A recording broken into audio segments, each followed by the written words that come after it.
آپ کو مہمان پروگرام میں خوش آمدید کہتے ہیں۔ میرا نام محمد ہارون ہے، میں آج آپ کا میزبان ہوں۔ میرے ساتھ ایک ایسی شخصیت موجود ہیں جو کسی تعارف کی محتاج نہیں، لیکن آپ ان کو عوام الناس میں بہت کم دیکھتے ہیں۔ اور آپ کو یہ بھی بتاتا چلوں کہ ان کا تعلق پاکستان کے ضلع سیالکوٹ سے ہے۔ ان کا تعلق حضرت علامہ اقبال صاحب کی فیملی کے ساتھ روحانی تعلق ہے۔ میں اب آپ کی ملاقات کرواتا ہوں جناب بابا محمد یحییٰ خان صاحب۔ جی السلام علیکم بابا جی۔ وعلیکم السلام۔ آپ برائے مہربانی ہمارے مونٹریال اور کینیڈا کے ناظرین کو اپنے متعلق تھوڑا سا تعارف کروائیں گے؟ بسم اللہ الرحمن الرحیم۔ میں یہاں پہ آ کے بہت خوش ہوا اور مجھے احساس ہوا کہ یہاں پہ مونٹریال میں اپنے پاکستان بھائی جو ہے وہ کس اچھے طریقے سے رہ رہے ہیں، اور میں ان سے مل کے بہت خوش ہوا ہوں۔ اور یہ بھی مجھے خوشی ہوئی کہ آج یہاں مونٹریال کا جو آپ کا وہ واحد کیریبین اسٹیشن ہے، اس سے میرا پروگرام کا کچھ آپ سلسلہ کر رہے ہیں۔ جی بھائی، میں کوئی اتنی بڑی شخصیت نہیں ہوں کہ آپ کو میرے تعارف کی ضرورت پیش آئی ہے۔ میرا نام محمد یحییٰ خان ہے، اور بابا میں نے خود ہی لگا دیا اپنے ساتھ۔ آئی ڈونٹ نو کہ میں بابا کیسے بن گیا، لیکن یہ ہے کہ لوگ مجھے بابا کہتے ہیں تو میں بابا۔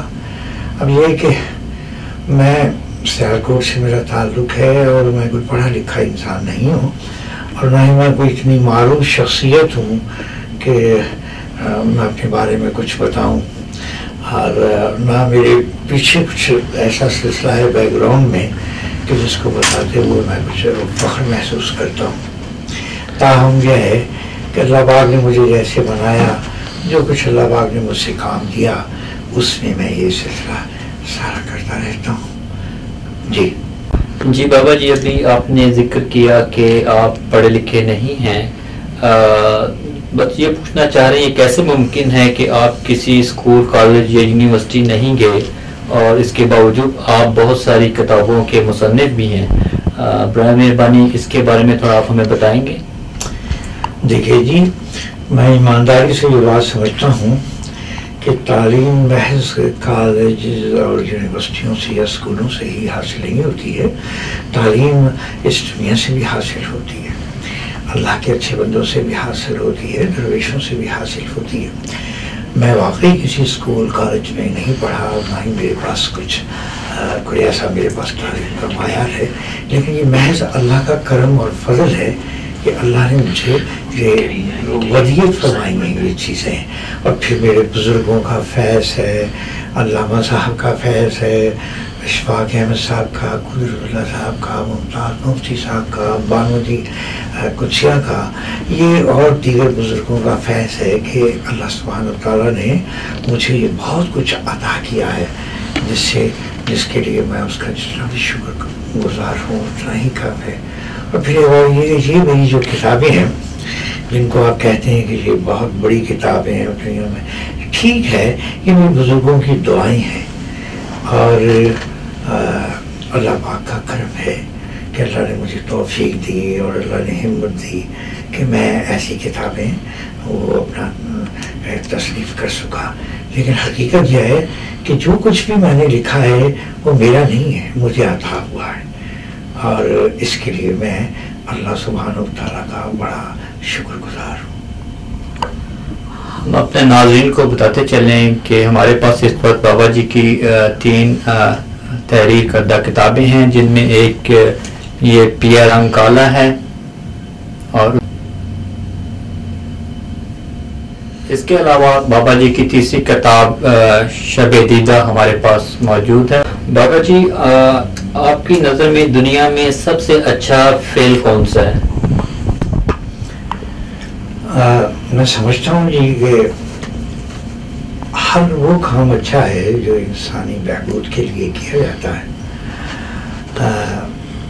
اللہ سبحانہ وتعالیٰ نے قرآن پاک میں مختلف قسم کی چیزیں ارشاد فرمائی ہیں، اور ساری اچھی ہیں، لیکن ان سب میں جس میں میرا اپنا تجربہ ہے کہ اللہ کی مخلوق کی خدمت کرنا اور ان کی بہتری کے لیے کام کرنا، ان کے لیے آسانیاں فراہم کرنا اور ان کو ایجوکیٹ کرنا اور ان کی عزت نفس کا خیال رکھنا، اور میں سمجھتا ہوں کہ یہ سب سے افضل اور اعلیٰ کام ہے جو کسی انسان کے پاس میں ہے اور اس کو کیا جا سکتا ہے۔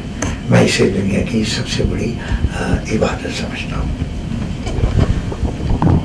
بابا جی، کیا آپ کو سیاست سے لگاؤ ہے؟ دیکھیے جی، سیاست کوئی بری چیز نہیں ہے۔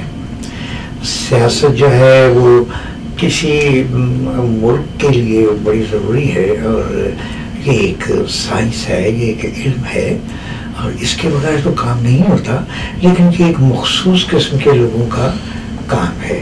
ہر شخص اس میں حصہ لینے کے اہل نہیں ہوتا، کیونکہ سیاست میں کہیں مختلف داؤ پیے جاتے ہیں، مختلف چیزیں آتی ہیں، اور آپ کو پتہ ہونا چاہیے کہ سیاست نبی کریم صلی اللہ علیہ وسلم نے بھی کی، صحابہ کرام نے بھی کی، اور لیکن یہ ہے کہ اس میں اگر یہ جذبہ ہو کہ ہم نے اپنے عوام کی خدمت کرنی ہے اور ان کے لیے آسانیاں پیدا کرنی ہے، ان کے لیے قانون ان کی دہلیز پہ فراہم کرنا ہے، ان کی عزت نفس کو اجاگر کرنا ہے، اگر کسی سیاست کا مین مفہوم یہ چیزیں ہیں تو سیاست عبادت ہے۔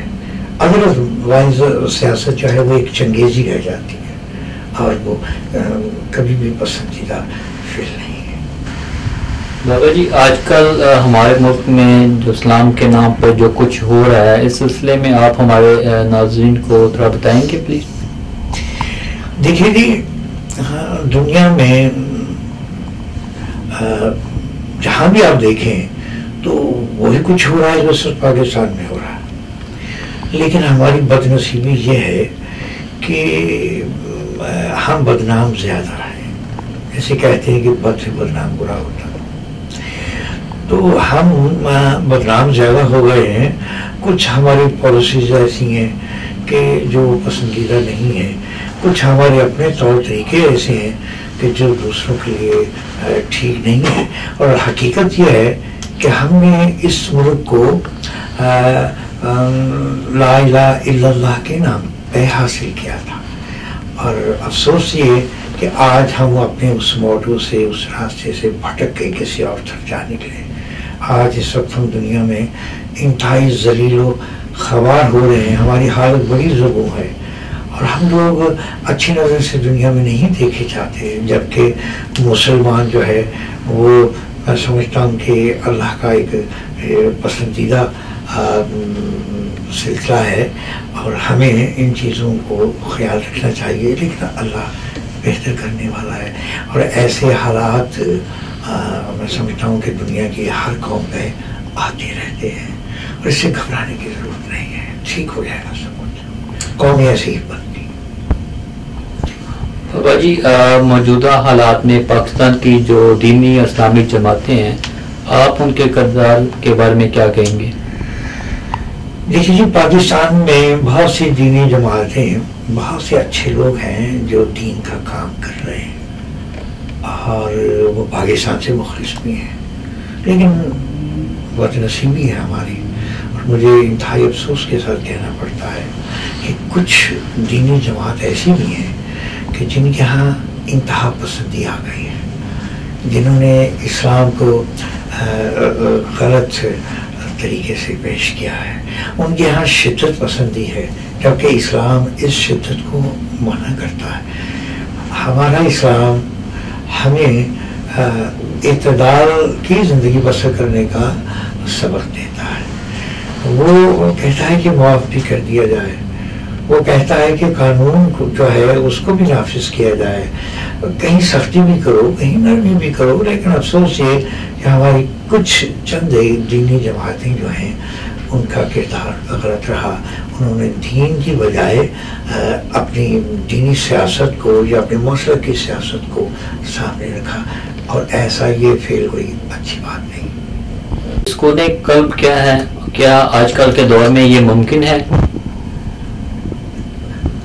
عزیزم، آپ کا سوال بڑا خوبصورت ہے۔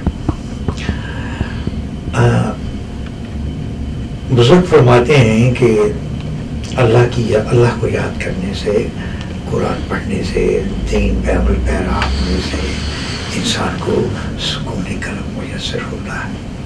بالکل ٹھیک کہتے ہیں. لیکن میں یہ سمجھتا ہوں کہ عبادات کے علاوہ سکون قلب کا سب سے جو بڑا ذریعہ ہے وہ عوام کی خدمت کرنا، انسان کو انسان سمجھنا، ان کے لیے بہتری کا سوچنا، اور ان کو کھلانا پلانا، ان کو محبت دینا، یہ سکون قلب کا سب سے بڑا ذریعہ ہے. اگر نماز روح سے انسان کو سکون قلب میسر ہوتا تو لاکھوں انسان ہیں، کروڑوں انسان ہیں، نمازی ہیں، روزے رکھتے ہیں، حج کرتے ہیں، لیکن اس کے بعد وہ پریشان ہیں. میں سمجھتا ہوں کہ بات ہی یہاں سے شروع ہوتی ہے کہ آپ اللہ کی مخلوق کی خدمت کریں، اور اس میں کسی چیز کی تخصیص نہیں ہونی چاہیے کہ آپ محض انسان تک ہی محدود ہیں. نہیں، کتا ہے، بلی ہے، کبا ہے، ناپسندیدہ جانور ہیں، پرندے ہیں، آپ یہ بھی اللہ کی مخلوق ہے. ان کی خدمت کرنا، ان کے کھانے پینے کا بندوبست کرنا، بوڑھوں کا خیال رکھنا، بیماروں کی بیمار پرسی کرنا، طالب علموں کو محبت دینا اور ان کا دل بڑھانا، اور غریب آدمی کی پریشانی کو دور کرنا، یہ چیزیں اصل میں انسان کو بہت بڑا سکون عطا کرتی ہیں. اور مجھے تو سکون اسی طرح سے ملتا ہے. اور باقی نماز روزہ یہ انسان کے پرسنل فیل ہیں، اور اس کا تعلق انسان کا اللہ کے ساتھ ہے. آپ کی نماز کسی غریب آدمی کو کچھ نہیں دیتی، نہ آپ کا حق کسی کو دیتا ہے، اور نہ آپ کے روزے کسی کو دیتے. اصل چیز تو یہ ہے کہ آپ غریبوں کی مدد جب کرتے ہیں، بیماروں کے سر پہ جب ان کے ہاتھ رکھتے ہیں، یتیموں کو پوچھتے ہیں، اور ان کو یہ محسوس کراتے ہیں کہ آپ بھی اللہ کی ایک مخلوق ہیں اور آپ بھی عزت کے قابل ہیں، تو اس چیز سے بڑا